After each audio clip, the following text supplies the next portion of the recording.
So we started off the models in English because obviously that's the national language for science around the world. But we came across the idea of translating them in Spanish because we have a lot of Hispanic communities that are being impacted by the educator workshops. So the need came because of teachers asking us to translate the materials.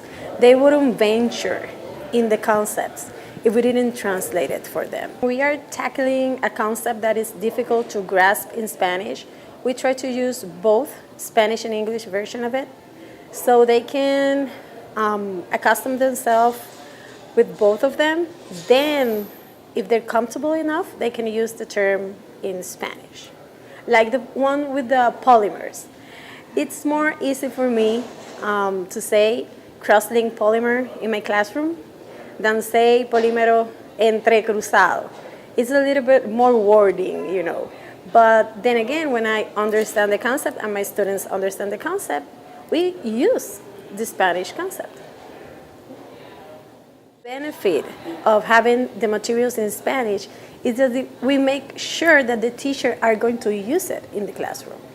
It's not so much for their understanding because we're going to give the workshop in Spanish. We're going to make sure that they understand the concept. But by making the modules in Spanish, we make sure they implement them and they use them.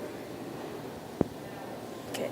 So I think that future plans include to take the message to colleges and universities, because maybe if they don't have a nano program, they can really include these activities in the biology classes or chemistry or physics classes and make the awareness that nano is in every class, in every science class, and on our daily life.